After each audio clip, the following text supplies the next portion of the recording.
병실에서의 그 치욕적인 하루로부터 일주일이 지났습니다. 저는 더 이상 슬퍼하지 않기로 결심했어요. 눈물로는 아무것도 해결되지 않는다는 걸 깨달았거든요. 월요일 아침 일찍 저는 시내 한복판에 있는 법무법인을 찾아갔습니다. 인터넷으로 미리 찾아본 곳이었는데 가정사 전문 변호사로 유명한 분이 계시다고 했어요.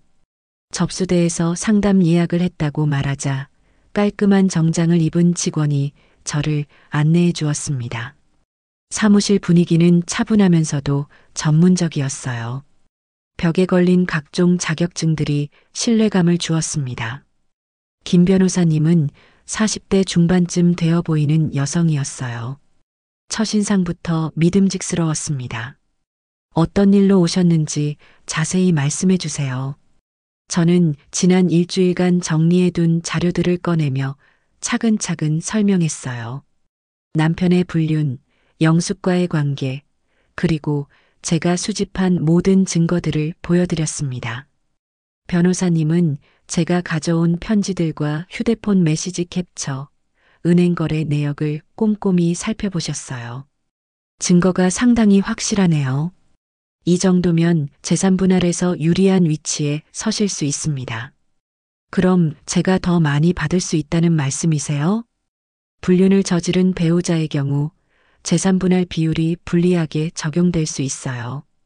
게다가 혼인 관계 중 상대방에게 금전적 지원을 한 부분도 문제가 됩니다. 변호사님의 설명을 들으니 마음이 조금 후련해졌어요. 상대방 여성에게도 위자료 청구가 가능한가요? 물론입니다. 기혼자와의 불륜으로 인해 혼인관계를 파탄시킨 책임이 있으니까요. 변호사님은 앞으로의 절차에 대해 자세히 설명해 주셨어요. 먼저 재산 현황을 정확히 파악하고 남편 명의의 재산에 대해 가압류 신청을 할 예정이라고 했습니다. 혹시 남편분이 재산을 처분하거나 숨길 가능성이 있나요? 충분히 있어요. 이미 영숙에게 상당한 돈을 보낸 상황이니까요. 그럼 신속하게 진행해야겠네요. 상담을 마치고 나오는 길에 저는 이상하게 기분이 좋았어요. 드디어 제대로 된 싸움을 시작할 수 있게 된 거니까요. 그 다음 날 저는 사립탐정 사무소를 찾아갔습니다. 변호사님이 추천해 주신 곳이었어요. 남편과 영숙의 현재 상황을 정확히 파악해야 한다고 하셨거든요. 탐정 사무소는 생각보다 평범한 사무실 같았어요. 이수진 소장님은 30대 후반의 날카로운 인상을 가진 여성이었습니다. 두 분의 일상을 추적 조사해 드릴게요. 어디서 만나는지, 어떤 생활을 하는지 모두 파악할 수 있습니다. 혹시 불법적인 방법은 아니죠?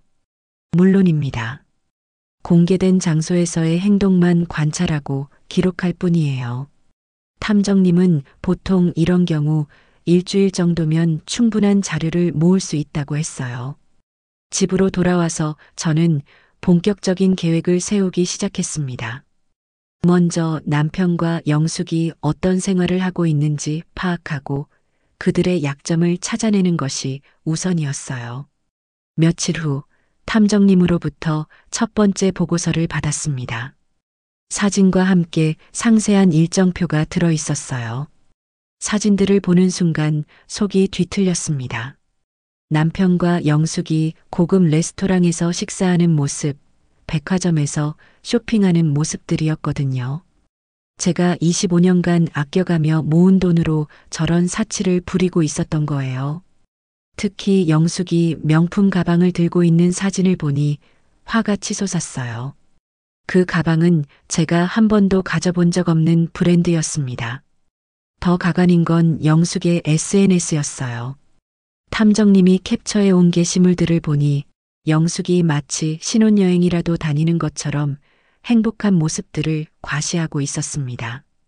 새로운 시작, 진짜 사랑을 만났어요. 같은 글들과 함께 남편과의 달콤한 사진들을 올리고 있었어요. 보고서 마지막 장에는 두 사람이 사는 집 주소가 적혀 있었습니다. 제가 예상했던 것보다 훨씬 좋은 동네였어요. 그날 저녁 저는 그 집 앞으로 직접 가봤습니다. 신축 아파트 단지였는데 전세금이 상당할 것 같았어요. 아파트를 올려다보며 생각했습니다. 저 집의 전세금도 결국 제 돈에서 나간 거겠죠. 25년간 허리띠 졸라매며 모은 돈으로 말이에요. 그때 결심했어요. 절대 그냥 넘어갈 수 없다고. 저들이 행복하게 사는 걸 가만히 지켜볼 수는 없다고 말이에요. 핸드폰을 꺼내 그 아파트 사진을 찍었습니다. 증거용이기도 했지만 제 다짐을 기억하기 위해서이기도 했어요. 이제 진짜 시작이야. 아파트를 바라보며 중얼거렸습니다. 차가운 밤바람이 볼을 스쳤지만 제 마음은 오히려 뜨거웠어요. 25년간 참고 살았던 조용한 아내는 이제 없습니다. 지금부터는 제대로 된 전쟁을 시작할 거예요. 남편과 영숙이 저를 우습게 본 게 가장 큰 실수였습니다. 변호사님과의 두 번째 만남에서 구체적인 실행 계획을 세웠습니다. 먼저 영숙의 현재 상황을 정확히 파악하는 것부터 시작하기로 했어요. 탐정 이 소장님이 조사해 온 자료에 따르면 영숙은 현재 무직 상태였습니다. 몇 년 전 남편과 이혼한 후 혼자 살면서 부동산 투자나 주식으로 생활하고 있다고 했어요. 그래서 시간이 자유로워서 남편 병원에 그렇게 자주 올 수 있었던 거였습니다. 영숙 씨가 투자한 부동산이 몇 개 있는 것 같은데 대부분 전세나 월세로 수입을 올리고 있어요. 탐정님의 설명을 들으니 영숙의 경제적 기반이 생각보다 탄탄하다는 걸 알 수 있었어요. 그럼 사회적으로 타격을 줄 방법을 찾아야겠네요. 김 변호사님이 말했어요. 영숙 씨가 활동하는 주요 모임이나 단체가 있나요?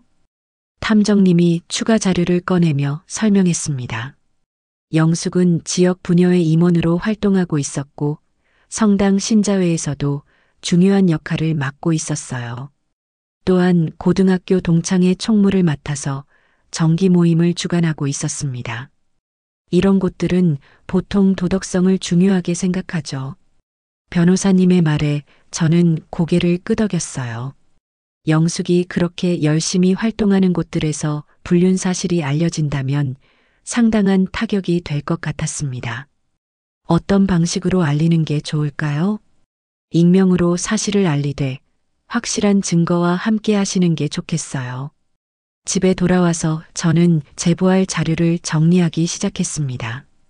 영숙과 남편의 불륜 증거 사진들, 은행 거래 내역, 그리고 두 사람이 주고받은 애정 어린 메시지들을 정리했어요. 자료를 정리하면서 복잡한 마음이 들었습니다. 영숙이 그렇게 열심히 활동하던 곳들에서 망신을 당하게 만드는 일이었거든요.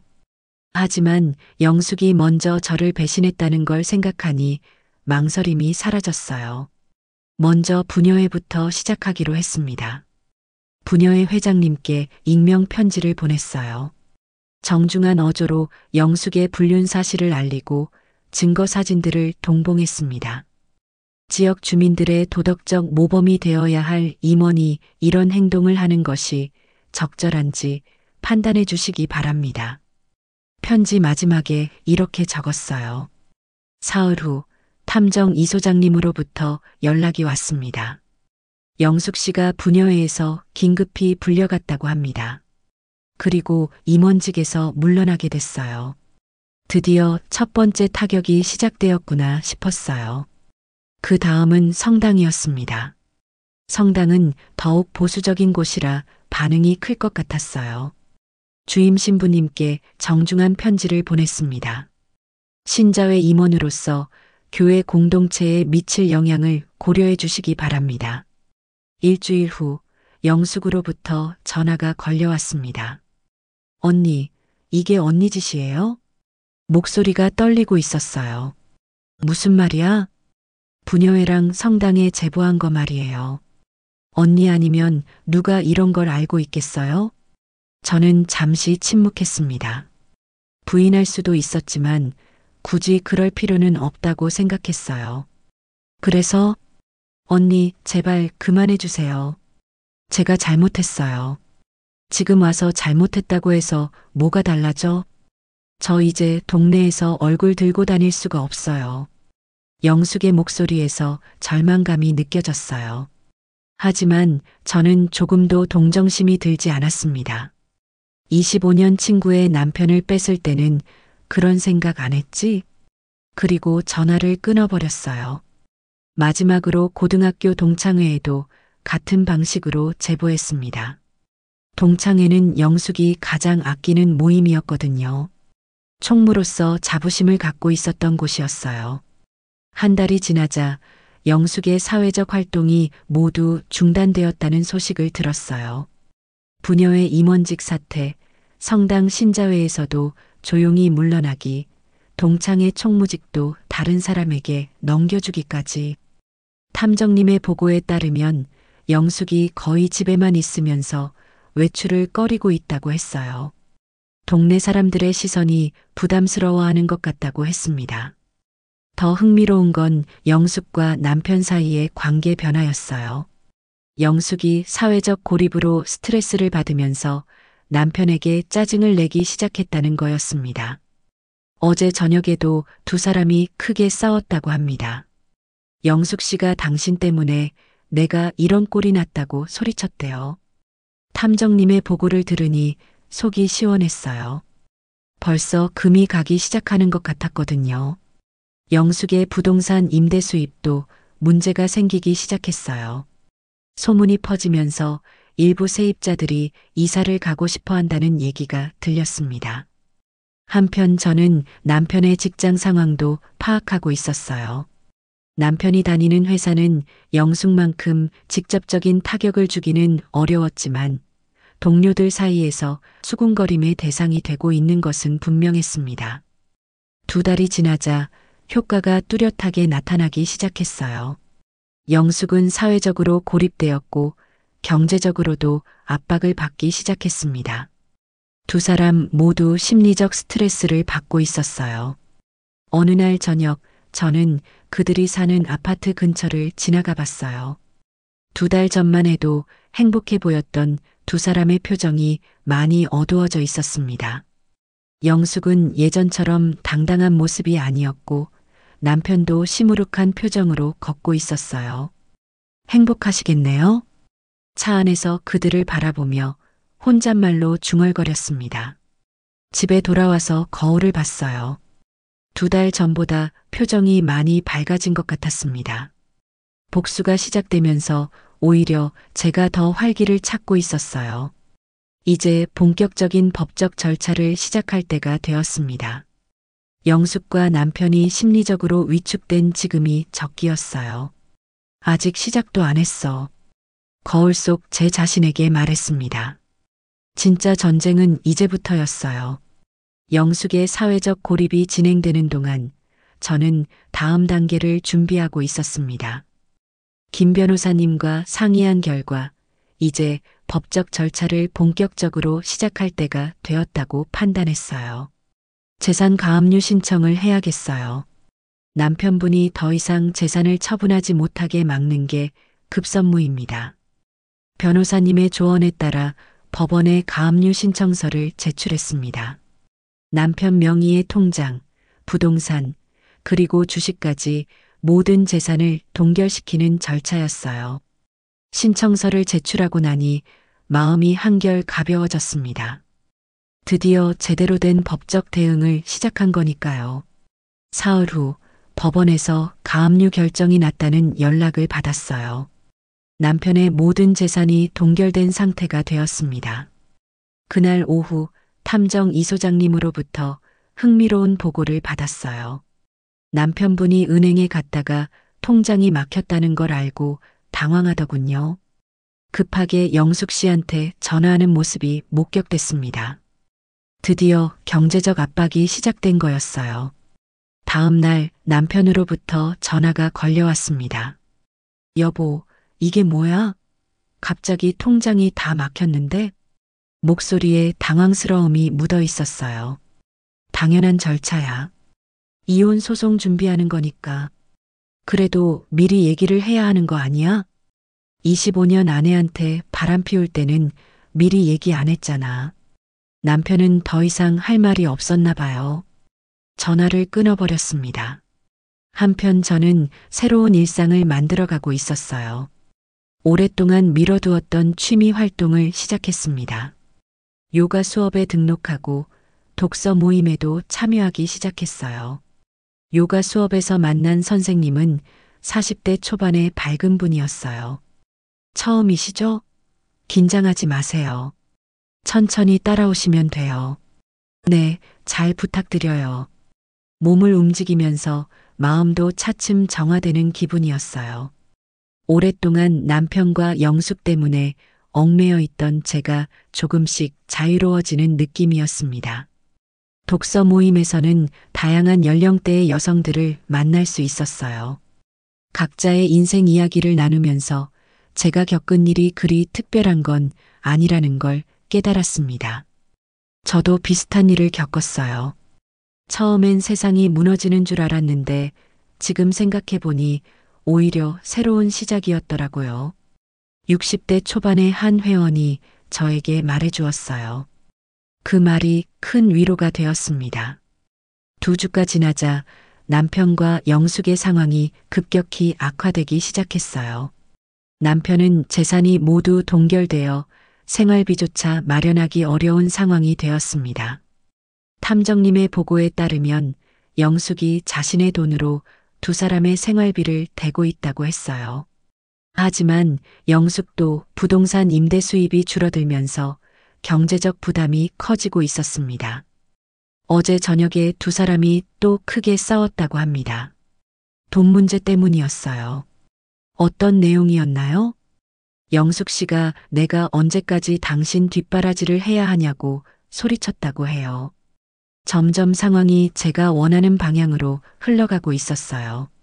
한 달이 지나자 더욱 극적인 변화가 나타났습니다. 영숙이 자신의 부동산 중 하나를 급매로 내놓았다는 소식을 들었어요. 경제적 압박이 상당한 것 같습니다. 시세보다 낮은 가격에 급하게 팔려고 하더군요. 탐정님의 보고를 들으니 복수가 효과를 보고 있다는 걸 실감했어요. 그 무렵 저는 새로운 도전을 시작했습니다. 평생 해보고 싶었던 외국어 공부를 시작한 거예요. 영어 회화 수업에 등록했습니다.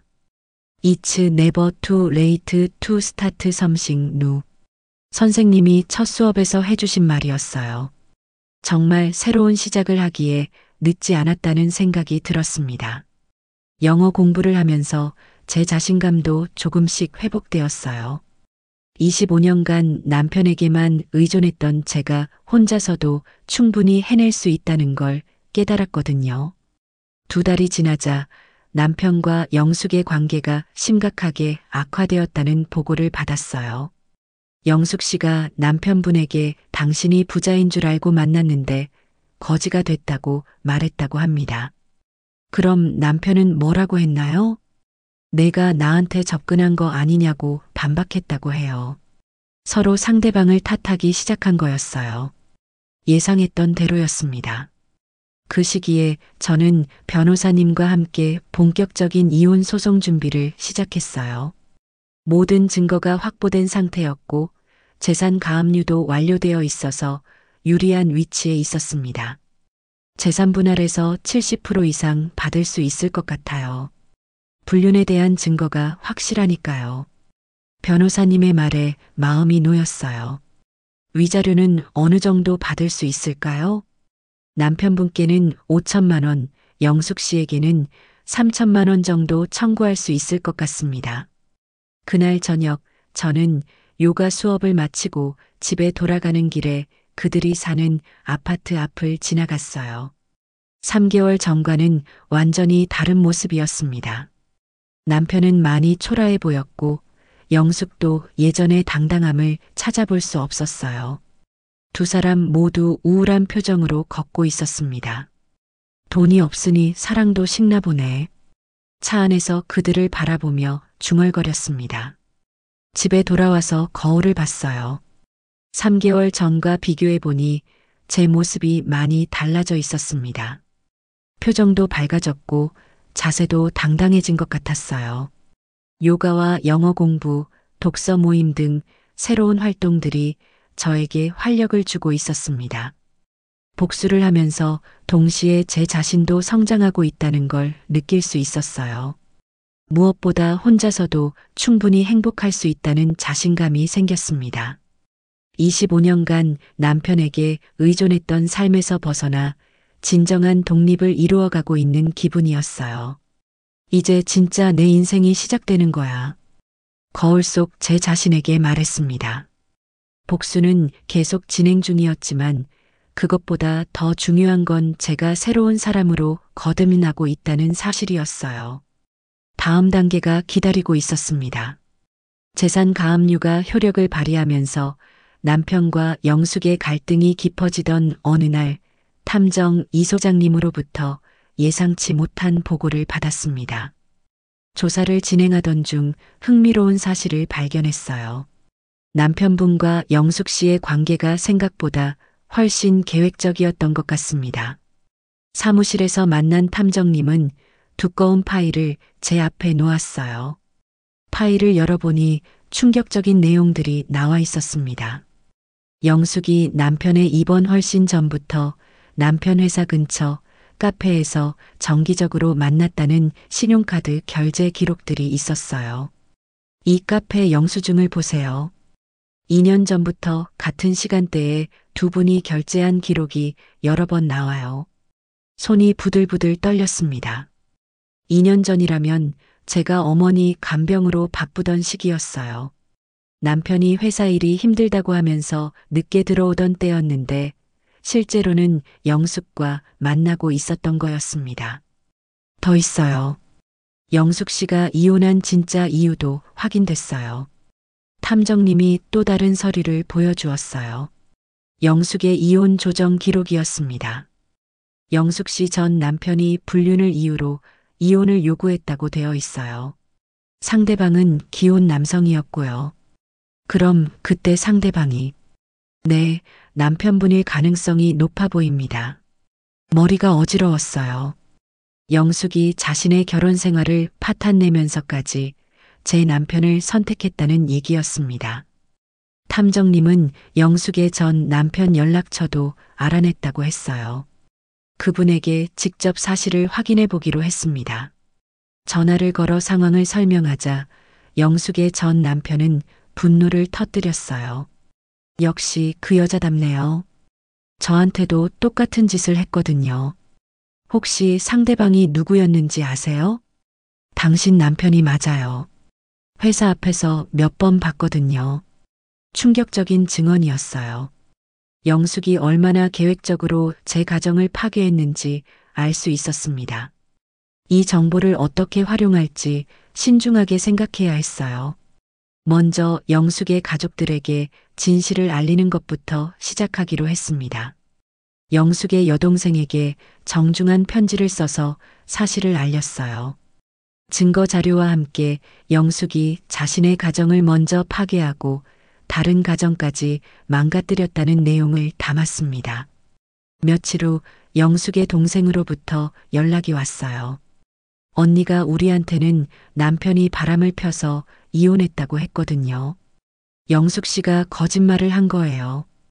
가족들에게까지 거짓말을 한 영숙의 모습이 더욱 실망스러웠어요. 한편 저는 새로운 일상에 적응해 나가고 있었습니다. 마음이 많이 차분해지신 것 같네요. 요가 선생님이 말씀해 주셨어요.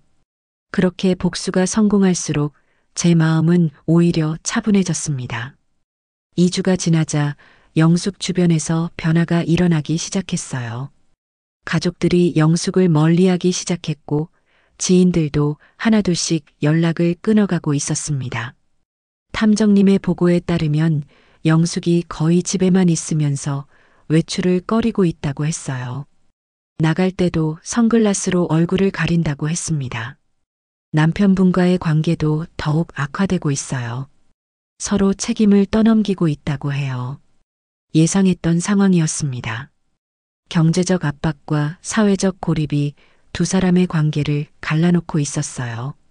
한 달이 지나자 영숙의 과거가 더욱 자세히 드러났습니다. 영숙의 전 남편이 직접 저에게 연락해서 증언해 주겠다고 했어요. 그 여자 때문에 제 인생이 망가졌거든요. 법정에서 증언할 용의가 있어요. 든든한 증인을 확보한 기분이었어요. 그 무렵 저는 완전히 새로운 사람이 된 것 같았습니다. 다양한 활동을 통해 자신감을 회복했고 25년간 남편에게만 의존했던 삶에서 벗어나 진정한 독립을 이루어가고 있었어요.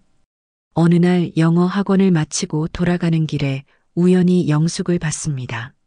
마트에서 나오는 모습이었는데 몇 달 전과는 완전히 다른 사람 같았어요. 초라한 옷차림에 고개를 숙인 채 걷는 모습이 한때 당당했던 영숙의 모습과는 너무 달랐습니다. 차 안에서 영숙을 바라보며 생각했어요. 이렇게 초라한 사람을 위해 제가 그렇게 많은 시간과 감정을 쏟았다는 게 아까웠습니다. 분노보다는 허무함이 더 컸어요. 하지만 동시에 이 모든 과정을 통해 제가 더 강한 사람으로 성장했다는 걸 느낄 수 있었습니다. 집에 도착해서 거울을 봤을 때 넉 달 전과는 완전히 다른 제 모습을 발견했어요. 표정도 밝고 자신감도 넘쳤습니다. 복수를 진행하면서 동시에 제 자신도 성장하고 있다는 게 가장 큰 수확이었어요.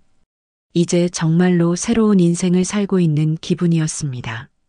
다음 단계를 위한 모든 준비가 갖춰지고 있었습니다. 모든 증거가 확보되고 영숙의 과거까지 드러난 상황에서 저는 직접적인 대결을 시도해 보기로 결심했습니다. 지금까지는 간접적인 방법으로 압박을 가했지만 이제는 정면 승부를 할 때가 되었다고 생각했어요. 영숙에게 문자를 보냈습니다. 간단하고 명확하게 만나자는 내용이었어요. 몇 시간 후 영숙에서 답장이 왔어요. 만나지 말자는 내용이었지만 저는 추가 메시지를 보냈습니다. 안 나오면 더 큰 일이 날 거라고 했어요. 다음 날 오후 저는 미리 카페에 도착해서 구석 자리에 앉아 기다렸어요. 영숙이 들어올 때를 대비해 탐정님도 근처에서 대기하고 있었습니다. 2시 10분쯤 영숙이 조심스럽게 카페에 들어왔어요. 몇 달 전과는 완전히 다른 모습이었습니다. 화장기 없는 얼굴에 수수한 옷차림, 그리고 불안한 표정까지. 제가 손을 들어 신호하자 영숙이 천천히 다가왔어요. 앉는 모습부터 위축되어 있었습니다. 앉아. 저는 차가운 목소리로 말했어요. 영숙이 맞은편에 앉으면서 고개를 숙였습니다. 아메리카노 2잔을 주문하고 나서 본격적인 대화를 시작했어요. 결국 이렇게 됐네. 난 진심 사랑이었지만 어찌됐든 언니한테 상처가 된 건 미안해. 영숙이 떨리는 목소리로 사과했지만 저는 전혀 영숙의 진심으로 사과한다는 느낌은 들지 않았습니다. 잘못했다는 걸 언제부터 알았어? 내 남편이랑 처음 만났을 때부터? 아니면 네 남편한테 들켰을 때부터? 영숙이 고개를 더욱 숙였어요. 네 전 남편이랑 통화했어. 네가 얼마나 계획적으로 내 가정을 파괴했는지 다 들었거든. 테이블 위에 영숙과 남편의 사진들을 꺼내 놓았어요. 탐정님이 찍은 사진들이었습니다. 영숙이 사진을 보더니 얼굴이 새하얗게 변했어요.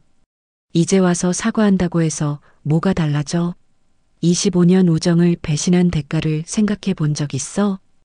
영숙이 계속 후회한다고 말했지만 저는 차갑게 응답했어요. 후회? 들켜서 후회하는 거지. 진심으로 후회하는 게 아니잖아. 저는 영숙의 눈을 똑바로 바라보며 가장 중요한 말을 했어요. 내가 가져간 건 내 남편이 아니야. 내 찌꺼기를 가져간 거야. 영숙이 충격받은 표정을 지었어요. 그 한마디가 영숙에게 가장 큰 상처를 줄 거라는 걸 알고 있었거든요. 지금 네가 겪고 있는 일들이 시작에 불과해. 앞으로 더 힘들어질 거야. 카페 안이 조용해졌어요. 다른 손님들도 우리 쪽을 힐끗힐끗 보고 있었습니다. 저는 가방에서 법원 서류를 꺼내 영숙 앞에 놓았어요. 이혼 소송 서류였고 영숙의 이름도 위자료 청구 대상으로 들어가 있었습니다. 영숙의 손이 부들부들 떨리고 있었어요. 그리고 영숙의 전 남편이 보내온 추가 위자료 청구서도 보여줬습니다. 법정에서 영숙의 불륜에 대해 증언하겠다는 내용이었어요. 30분 정도 더 대화를 나눈 후 저는 자리에서 일어났어요. 영숙아, 내가 선택한 길이야. 끝까지 가봐. 영숙은 끝까지 고개를 들지 못했어요. 카페를 나오면서 속이 시원했습니다. 그동안 품어왔던 분노와 억울함을 직접 표현할 수 있어서 후련했어요. 탐정님이 모든 대화를 녹음했다고 했습니다. 영숙이 잘못을 인정하는 부분들이 선명하게 담겨 있어서 법정에서 유용할 것 같다고 했어요. 며칠 후 탐정님으로부터 흥미로운 보고를 받았어요. 영숙이 집에 돌아가서 남편과 큰 싸움을 했다고 했습니다. 영숙이 굴욕을 당했다며 남편을 원망했고 남편도 영숙이 먼저 접근했다며 맞받아쳤다고 했어요. 두 사람의 관계가 돌이킬 수 없을 정도로 악화되고 있었어요. 일주일 후 더욱 극적인 소식을 들었습니다. 영숙이 짐을 싸서 나가려고 했다가 갈 곳이 없어서 다시 들어왔다고 했어요. 가족들이 모두 등을 돌렸고 친구들도 연락을 끊었으며 경제적으로도 여유가 없었거든요. 영숙이 완전히 고립된 상황이었어요. 그 시기에 저는 새로운 계획을 세우고 있었습니다. 이제 마지막 단계로 넘어갈 때가 되었다고 생각했거든요. 변호사님과 상의해서 본격적인 법정 공방을 시작하기로 했어요. 모든 증거가 준비되었고 증인들도 확보한 상태였습니다. 몇 달간의 복수 과정을 통해 저는 완전히 새로운 사람으로 거듭났어요. 더 이상 25년 전에 순진했던 아내가 아니었습니다. 당당하고 지혜로운 여성으로 성장한 제가 이제 마지막 승부를 준비하고 있었어요. 카페에서의 대결 이후 일주일이 지나자 영숙과 남편의 관계가 급속도로 무너지기 시작했습니다. 탐정 이 소장님의 보고에 따르면 두 사람은 거의 매일 싸우고 있었어요. 경제적 압박과 사회적 고립이 심해지면서 서로를 원망하기 시작한 거였습니다. 어제는 영숙 씨가 남편분에게 가방을 던졌다고 해요. 가방을요? 네, 생활비 문제로 싸우다가 격해졌나 봐요. 점점 상황이 심각해지고 있었어요. 영숙이 자신의 부동산을 급매로 내놓았다는 소식도 들었습니다. 돈이 정말 떨어지고 있는 모양이었어요. 며칠 후 더욱 극적인 일이 벌어졌습니다. 영숙이 새벽에 집을 나와서 친정으로 갔지만 형제들이 문을 열어주지 않았다고 했어요. 결국 새벽 5시에 다시 돌아왔다고 합니다. 갈 곳이 없었던 거죠. 가족들마저 등을 돌린 상황에서 영숙은 완전히 고립되어 있었어요. 남편도 마찬가지였습니다. 회사에서의 입지가 더욱 좁아졌고 형제들과의 관계도 끊어진 상태였어요. 두 사람 모두 사면초가에 몰린 셈이었습니다. 그런 상황에서 두 사람은 서로에게 모든 책임을 떠넘기기 시작했어요. 남편분이 내가 먼저 유혹했잖아라고 소리쳤다고 해요. 영숙 씨는 뭐라고 했나요? 당신이 행복하게 해준다고 했잖아라고 맞받아쳤대요. 예상했던 시나리오였어요. 위기가 닥치자 서로를 탓하며 책임을 회피하려는 모습이 한심하기까지 했습니다. 2주가 지나자 결정적인 순간이 왔어요. 영숙이 드디어 짐을 싸고 집을 나가겠다고 선언했다는 소식을 들었습니다. 하지만 문제는 갈 곳이 없다는 거였어요. 가족도 친구도 모두 등을 돌린 상황에서 영숙은 완전히 막다른 길에 몰려 있었습니다. 결국 영숙은 원룸을 알아보기 시작했다고 했어요. 한때 남편의 돈으로 사치를 부리며 고급 아파트에서 살던 영숙이 이제는 고시원을 전전해야 하는 처지가 된 거였습니다. 한 달이 지나자 두 사람의 관계는 완전히 파국으로 치달았어요. 영숙이 결국 집을 나가면서 남편에게 마지막으로 한 말이 인상적이었습니다. 당신 같은 사람 때문에 내 인생이 망가졌다고 소리치면서 나갔대요. 끝까지 자신의 책임은 인정하지 않는 모습이었어요. 남편도 혼자 남겨진 후 더욱 초라해졌다고 했습니다. 재산은 모두 동결되어 있고 생활비조차 부족한 상황에서 혼자 지내는 게 쉽지 않았을 거예요. 그 무렵 저는 변호사님과 함께 최종 단계를 준비하고 있었어요. 이제 법정에서 모든 걸 마무리할 때가 되었습니다. 상대방들이 모두 흩어져서 오히려 더 유리해졌어요. 변호사님의 말씀이었어요. 영숙과 남편이 서로 등을 돌린 상황에서 그들이 연합해서 대응하기는 어려워 보였습니다. 그날 저녁 요가를 마치고 집에 돌아가면서 생각해 봤어요. 6개월 전만 해도 저를 배신한 두 사람이 행복해 보였는데 이제는 서로를 원망하며 헤어진 상태가 되었습니다. 사랑이라고 생각했던 감정이 경제적 어려움과 사회적 압박 앞에서 얼마나 쉽게 무너지는지 보여주는 사례였어요. 집에 도착해서 거울을 봤을 때 저는 오히려 더 밝은 표정을 하고 있었습니다. 복수가 성공적으로 진행되고 있다는 만족감도 있었지만 무엇보다 제가 새로운 삶을 찾아가고 있다는 기쁨이 더 컸어요. 이제 마지막 단계만 남았습니다. 법정에서의 최종 승부가 기다리고 있었어요. 영숙이 남편과 헤어진 후 한 달이 지났을 때 예상치 못한 연락이 왔습니다. 영숙이 전화를 걸어 만나달라고 했어요. 목소리가 많이 지쳐 있었습니다. 호기심도 있었고 마지막 정리를 할 필요도 있다고 생각해서 근처 공원에서 만나기로 했어요. 영숙의 모습은 초라했습니다. 한 달 사이에 10년은 늙어 보였어요. 머리는 성의 없이 뒤로 묶었고 화장기도 전혀 없었습니다. 명품 가방 대신 마트에서 파는 작은 가방을 들고 있었어요. 공원 벤치에 앉은 영숙이 먼저 입을 열었습니다.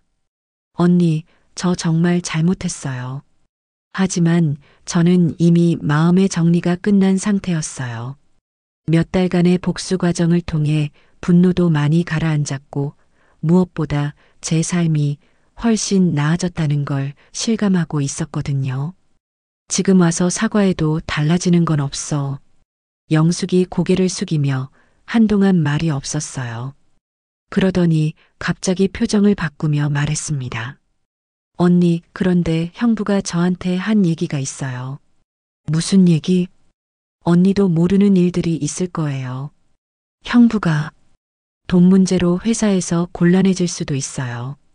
영숙의 말을 들어보니 남편이 회사 경비를 개인 용도로 사용한 적이 여러 번 있었다는 거였어요.